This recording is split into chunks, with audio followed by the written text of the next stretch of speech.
Hello guys! Welcome back to Dark Angels Intuition. Welcome back to my channel. Welcome back sa mga palagi nag-aabang ng mga readings ko. Sa mga new subscribers, thank you for subscribing my channel. Sa mga nandito ngayon at manonood ng video na to, thank you for being here. Welcome to my channel. And if naka-resonate kayo sa reading na to, please don't forget to subscribe, like, and share, and comment as well.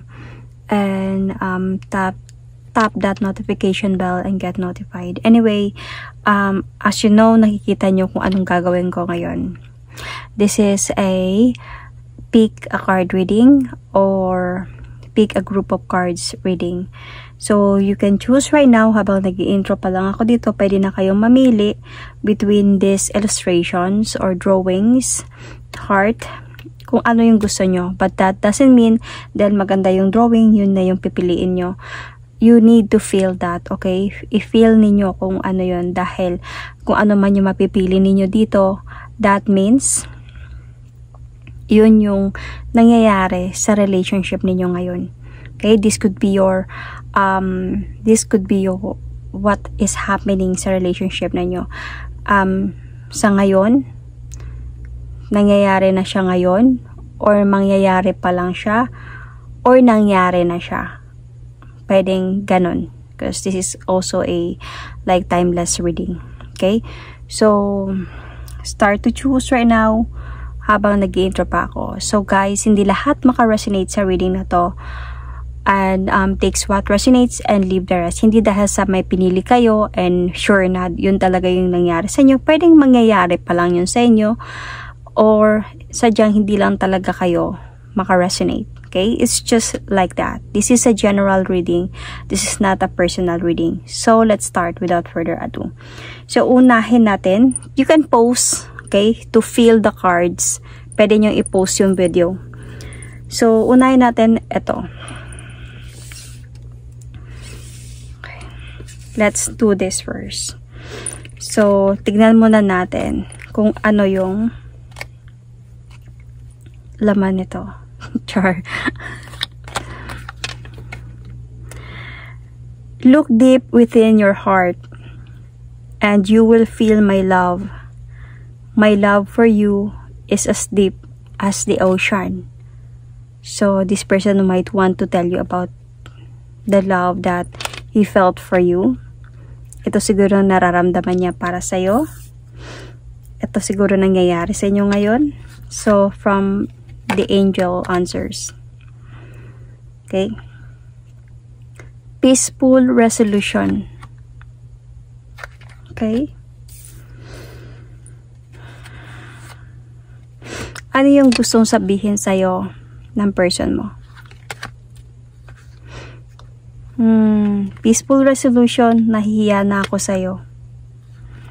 What does this mean?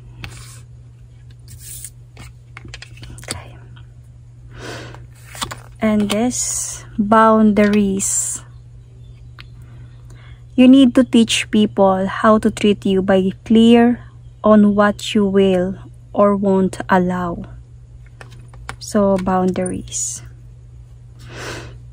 May ito mamaya pa tong dalawang to. This will be in the ending. So, this is the situation from the tarot cards. So, dito pa lang sa oracle cards na to, dito pa lang meron na akong naramdaman na parang feeling ko merong closure sa inyong dalawa or merong hiwalayan sa inyong dalawa. But parang yung person mo gusto niyang bumalik sa'yo, and then parang kasi dito look deep into your heart. You will feel my love. My love for you is as deep as the ocean. So it could be like this is what he wanted to tell you, but alam niyang kailangan ka na din niyang bitawan. Kasi may boundaries na. Andun ka na siguro sa point na you need to put boundaries, or umiiwas ka na, or kailangan mo nang umiwas.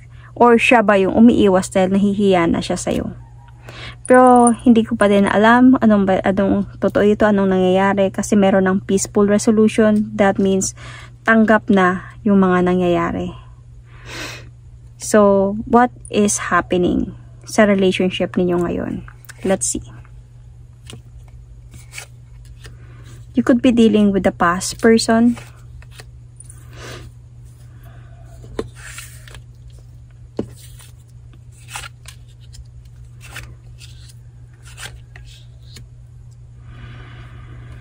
Okay.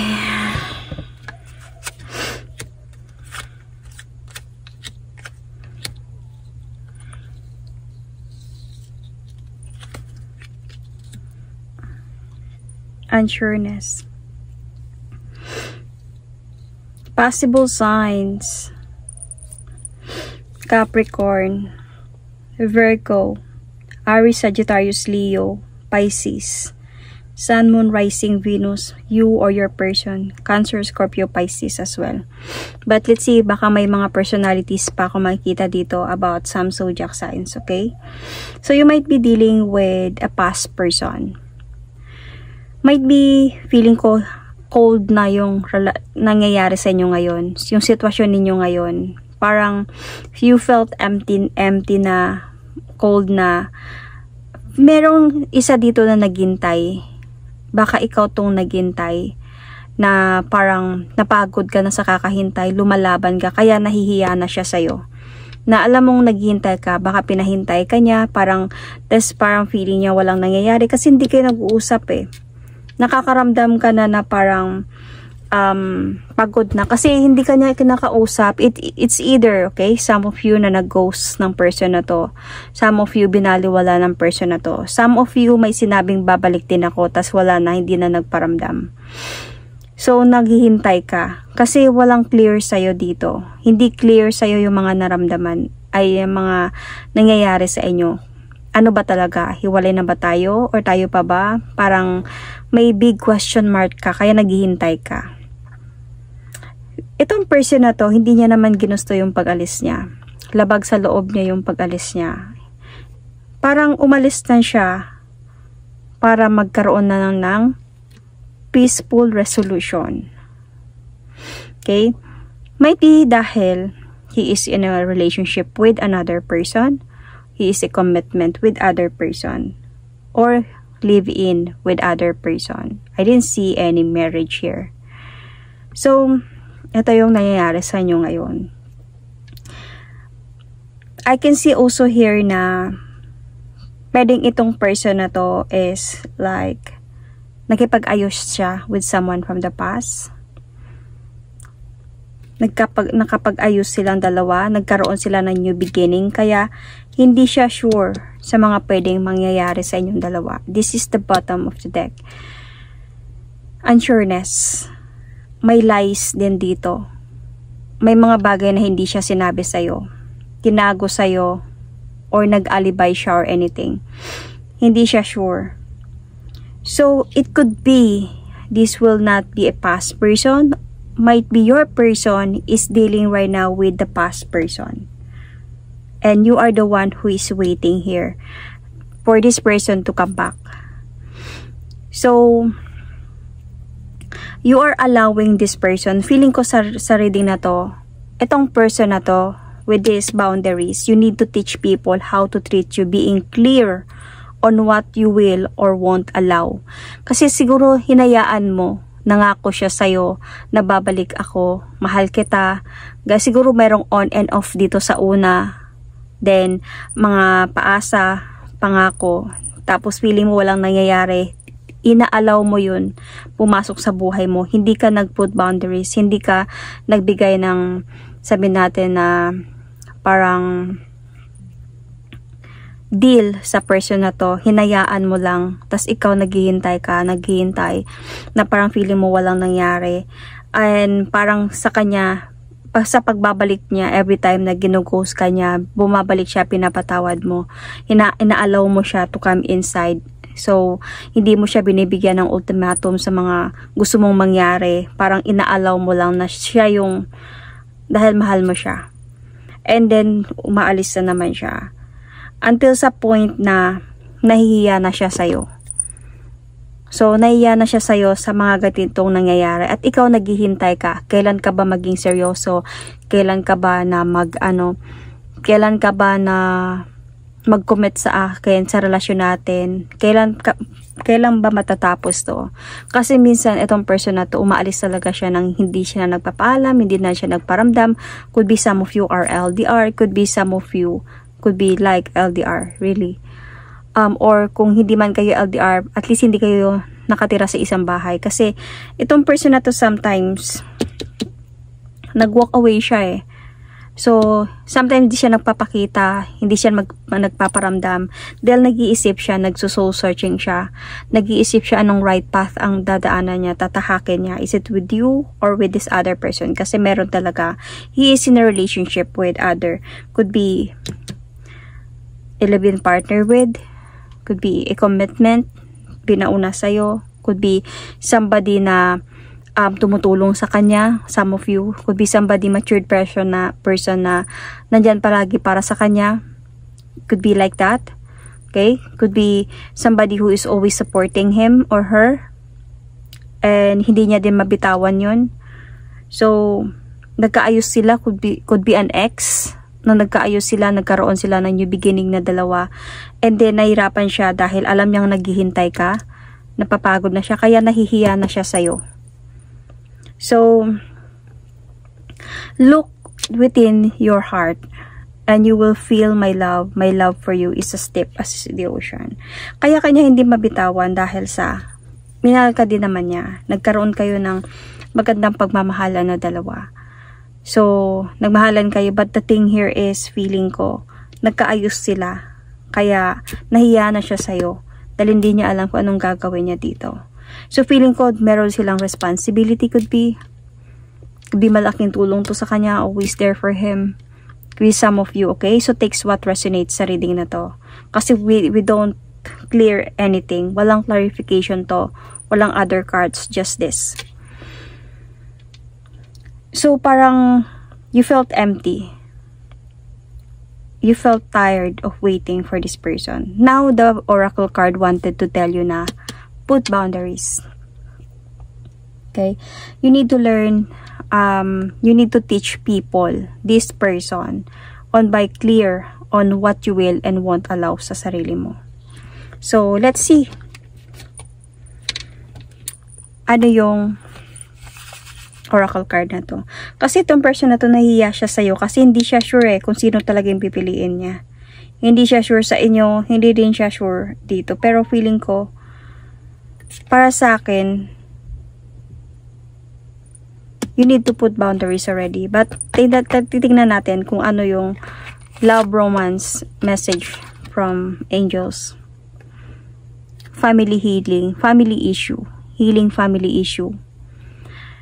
Your love life is life benefits. You forgave your parents. So, might be there is a family issue here in your past. And then, parang habang tumatagal, nangyayari na din to sa'yo. Might be some of you have family issues. Kaya, parang inaalaw mo lang yung person na to sa buhay mo. Message from the spirit guides. Slow down and take your time. There is no need to rush everything. You are already doing your part. Trust that what belongs in your life is already making its way towards you in divine timing. So, trust the process. Slow down. Huwag mong pilitin yung mga bagay na hindi mo kayang makontrol. Dahan-dahanin mo lang mga bagay. Huwag mong pilitin na gusto ko na talaga ng somebody and okay na sa akin to. Tatanggapin ko siya na baka siya na yung person na to. Tatanggapin ko siya dahil baka siya na yung mahal ko. Even nilolower mo na yung value mo. So, just trust what belongs in your life is already making its way towards you. Once you put boundaries and already have a peaceful resolution here and you are going to move forward na and having this moving on process, healing process, protecting yourself from these pains, allowing yourself na to heal in everything. One day, merong somebody na mas worth it na darating sa buhay mo in divine timing. Okay? So now let's see for the second card.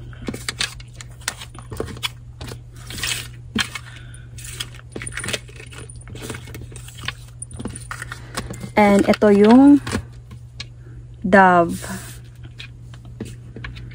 So let's see. New beginning. A new adventure awaits. Embrace it and live your dreams passionately. Let's see. Ay, dalawa. I don't know. Dalawa. Abundance and you're ready. So, ready ka na daw. And abundance is coming. New beginning is coming. Nice one. Ano yung gustong sabihin ng person mo sa'yo? Lagi kang nasa isipan ko. So, let's see. Love message. Take the leap of faith. Only when you're willing to step out of your comfort zone will you reap great rewards. Oh my God, this reading. Lahat siya about rewarding, new beginning, abundance. See? So, as is ito, mamaya. Let's see your reading. Anong nangyayari sa love life niyo ngayon? So, pwedeng nangyari na to, mangyayari pa lang, or nangyayari na ngayon.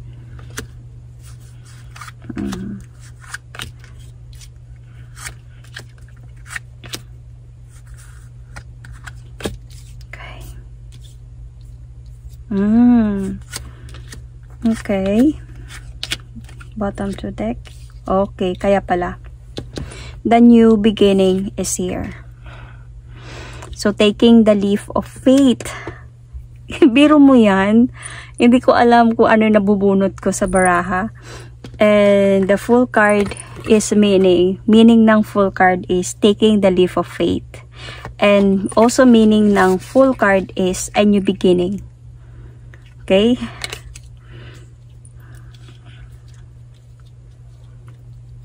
So, let's see sa mga nangyayari sa inyo ngayon. Lagi kang nasa isipan ko. So, feeling ko may bumabalik sa'yo dito. Naghiwalay na kayong dalawa nito. Meron ng ipaghiwalay. Ayaw mo na siyang tanggapin sa buhay mo. Hindi madali kasi, hindi din naman kasi madali yung pag-move on mo dito. Masakit sa'yo. Nahirapan ka. Okay? I think, merong parang mga imbalance connection na nangyari sa inyong dalawa. I think also that masakit yung mga pinagdaanan mo sa person na to.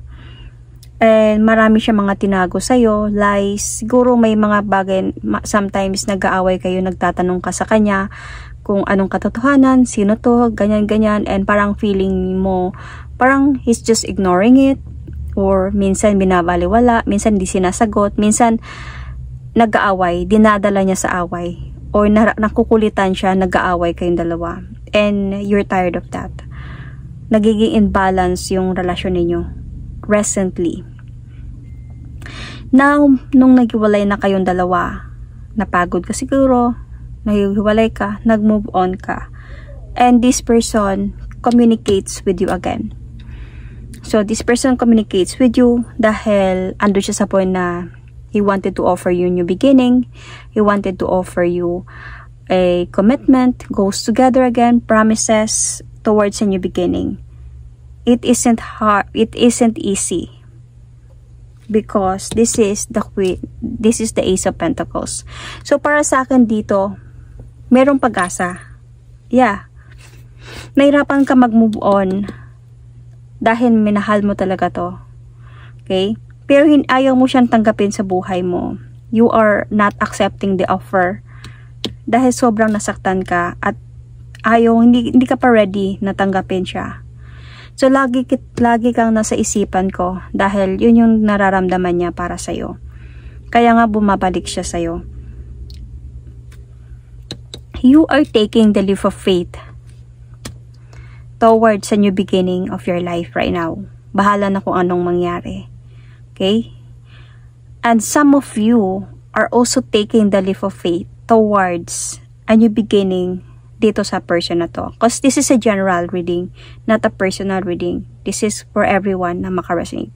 Some of you will going to take the leap of faith towards your abundance and you're ready about this. Okay? Towards a new beginning. Some of you will going to take the leap of faith towards a new beginning of this person. Hindi madali, sabi ko nga. Hindi siya madali. Pwedeng mangyari na madami pa siyang kailangan i-prove dahil sa mga ginawa niya. Madami pa siyang kailangan na sabi natin na effort na gagawin. Hindi ganun kadali to. Kasi when it comes into Ace of Cup, Ace of Coins, or Ace of Pentacles, it feels like parang nagtatanim ka ng isang puno, ng mangga. Di ba matagal bago maging puno? Ganon siya ka. Hindi kadali. Kailangan mong alagaan, paarawan, diligan. Kailangan ng lahat ng effort ilalagay mo para magkaroon siya ng magandang puno na madaming bunga, abundance. So, could be like that, some of you. Some of you also that you are willing to take the leap of faith towards a new beginning of your life and you don't want to accept this person anymore because ayaw mo na. So, which one of you there, you can comment down below. Because you are ready. Pwedeng tatanggap si ready ka na, kausapin siya. Ready ka na tanggapin siya. Pero, kailangan niya munang patunayan lahat ng to. So, only when you are willing, only when you're willing to step out of your comfort zone, will you reap great rewards. New adventures awaits. Embrace it. Live your dreams passionately. So, if you're in this situation right now, it could be what you need to choose on taking the leap of faith. To choose to come back to this person or to choose yourself towards abundance, new beginning in your life. So anyway, you might be dealing or you might be a Cancer, Scorpio, Pisces, Capricorn, Virgo, Taurus, Aries, Sagittarius, Leo, Libra, Gemini, Aquarius, Sun, Moon, Rising, Venus. Okay, so I'm going to read the message. Stay optimistic about your love life. Positive thinking and faith will bring you romance. So, stay optimistic. Be positive. Be positive. Yung mindset mo. Twist mo yan into positivity. Okay, hindi ibig sabihin na pag maging positive ka na tao, always joyful, always happy, kahit may problema, happy pa din, tawa ng tawa. No. Being positive meaning you need to accept some facts. You need to accept sa mga sitwasyon na nangyayari ngayon and understand things deeply. Meaning, hanapin mo kung bakit nangyayari to. Alam mo, parang ganun ka sa point na siguro nangyari to because it happens, ganito siguro, kaya ganyan nangyari, kaya ganyan. Meron kang dapat explanation in every situation na nangyayari. Hanapan mo yung lesson mo dito. Anong lesson na na-learn mo dito? Ano yung purpose kung bakit nangyayari to? Bakit nangyayari to? Paano mo siya tanggapin? Paano mo patawarin yung taong to towards a new beginning of your relationship or towards a new beginning of your life? So, message from the spirit guides. We see that you are on the brink of a breakthrough that you have patiently been waiting for. A situation is about to come full circle. The lessons have been learned. This is a win-win situation for you. Trust that we are working behind the scene to ensure the best outcome for you. So, itong nagsasabi nito are the spirit guides, the ancestors, the good entities surrounding us. They are here guiding us. So, ito yung gusto nilang sabihin sa'yo. Okay? Ang ganda ng reading na to. For you, for your relationship, kung which one you choose. kung ano man yung decision nyo ngayon, is could be ang ganda ng reading na to para sa inyo. Because it's all parang you are guided. You are guided. Lessons I've learned. And a win-win situation, meaning if you have learned your lesson, hindi mo na to, sabi ko nga kanina, 'di ba? Hindi basta-basta yung new beginning na to. Hindi mo din basta-basta siya tanggapin sa buhay mo. You need to observe this person, paano siya mag-effort to come back to you. If ganun yung situation, that could be your relationship. And if you are willing to take the leap of faith din para sa sarili mo, and this could also be good for you, itong reading na to, dahil para din to sa sarili mo, okay? For abundance, prosperity, and positivity in your life, new beginning, that you are going to take the leap of faith towards a new beginning of your life, of your journey. And if this could be in the relationship, yun na yung sinabi ko. So, let's go for the last card, the last choice.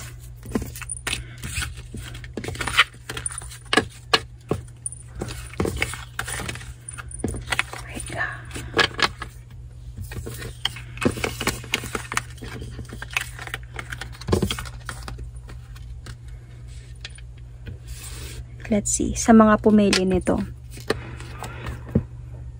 Give thanks for the blessing of love soon to come your way. Know that you deserve to be and have all that your heart truly desires. A good one, a good start. Excuse me. Within the next few months. So maybe it will happen within the next few months.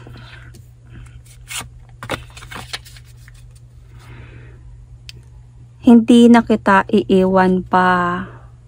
What is this? Hindi na kita iiwan pa.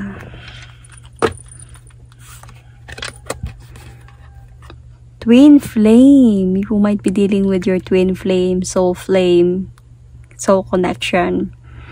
This person is your mirror soul. This is why connection feels so sacred to you. Hindi na kita iiwan pa with the twin flame here. Maybe it will happen the next few months.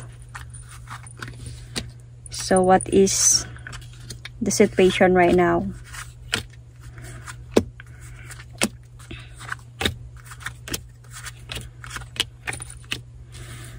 Seven of Cups at the bottom of the deck.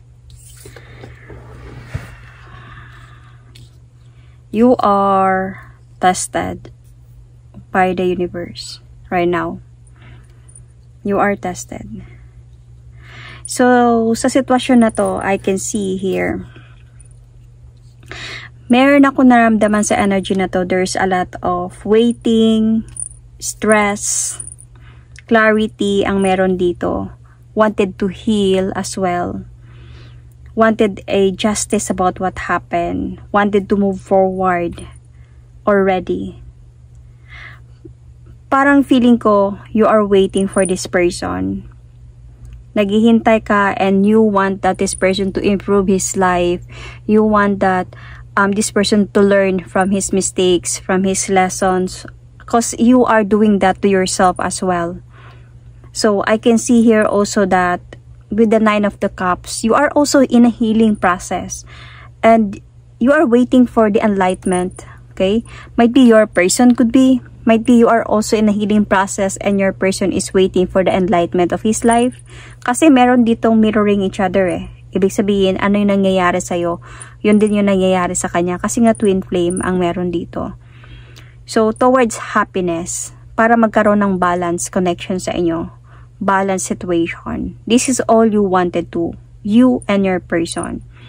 So, you wanted to move forward. You wanted to parang focus on your stability, your goals, your dreams. You are healing right now.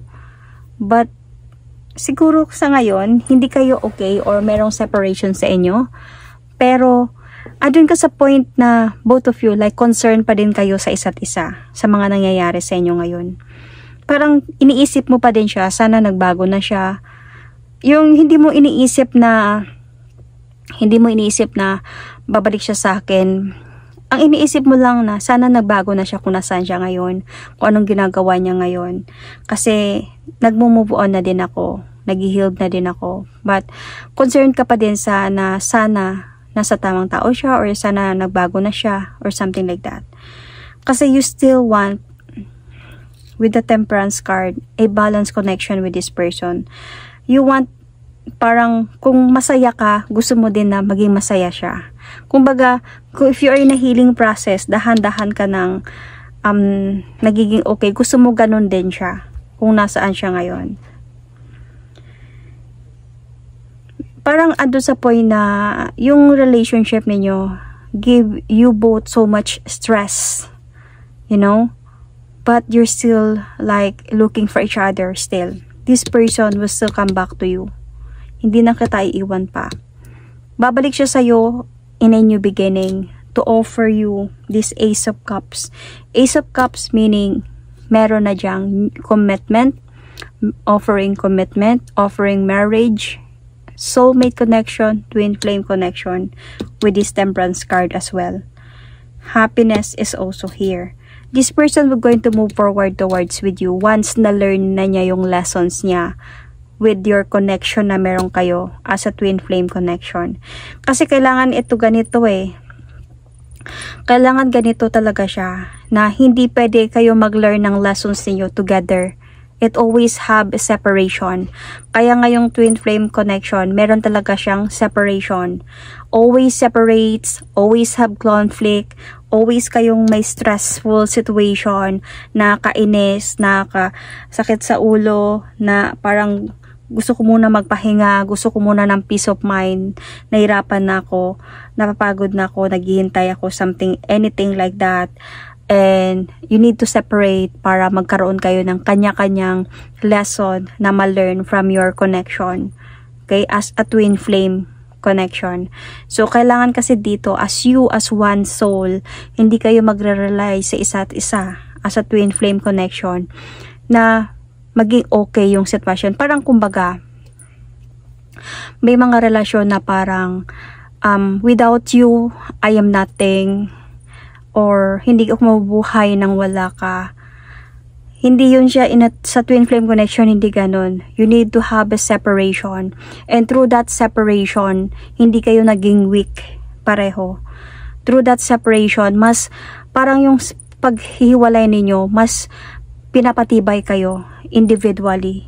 Parang mas iniisip mong mag-move on, ayusin yung buhay mo, ayusin yung goal mo, mag-heal. Ganon din siya. And that is what you call the twin flame connection. Kasi pag you are in a relationship, tapos naghiwalay kayong dalawa, tapos ikaw, sobra kang naging weak, nag-chase ka, nagbebeg ka, hindi mo kaya, gusto mo nang mamatay, nade-depress ka na, hindi yun ka-twin flame connection mo, yung ka-connect mo. Hindi siya twin flame connection. But if you're in a relationship, at naghiwalay kayong dalawa, and always kayo naghiwalay, and through that separation na meron kayo, mas pinapatatag ka, mas meron kang mga realization sa buhay mo, spiritual awakening, na ayusin ko yung buhay ko, ganito yung gagawin ko, nang wala siya kaya ko, nang wala siya, ganun din siya. So nagla-learn kayo ng kanya-kanyang lessons dito.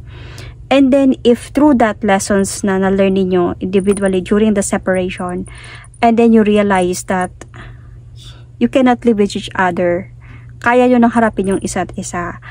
And parang sabi natin na kaya kong mag-learn ng lessons ko, pero mahal kita. I want you to be there. Even ganito na tayo. Even palagi tayo nagbabangayan, hindi tayo nagkakaintindihan, I still feel complete with you. Ito yung tinatawag na twin soul connection. Hindi na kita iiwan pa because of this. So, with the 7 of Cups at the bottom of the deck, feeling ko sa sitwasyon ninyo nito, merong cheating involved. Okay? Merong parang, kumbaga, pagpipilian. May option na nangyari dito. Merong pinagpipilian na nangyari. May mga stressful situation na naguluhan. Sino yung pipiliin ko? Kasi even in the twin flame connection, pwedeng mangyari yung cheating na yan. Isa talaga yan sa test, yung cheating na yan sa twin flame connection. Nangyayari talaga yan. Hindi yan pwede dahil twin flame kayo, wala nang cheating. No, hindi, magkaiba yung soulmate sa twin flame. And na-realize siya, maybe within the next few months, pwedeng mangyari to sa inyo. Within the next few months, pwedeng babalik siya sa'yo dahil na-learn niya na yung mistakes niya, yung lessons niya. Maybe the next few months, nakapag-decision na siya na ikaw pa din yung pipilian, ikaw yung mahal niya at hindi ka na niya iiwan. Maybe within the next few months, you will going to have these blessings of love soon to come in your way. Within the next few months, baka ito yung mangyayari. Know that you deserve to have all the heart you truly desires with your twin flame connection. That is why this connection feels so sacred to you. Dahil you are twin flame connection. So let's read the oracle cards. Wow. True love. This is the romance of a lifetime. Ang ganda. And from the spirit guides, take some time to rest and rejuvenate. You need to pace yourself for a changes that are coming in your way. They are all positive. Bigger and better things are coming for you. Just relax and trust the process because this might be the one. Ang ganda ng mga reading anyway. Ganda. So that is my reading for you, for alin man yung pipiliin nyo. Para sa akin, worth it naman kahit alin yung pipiliin niyo.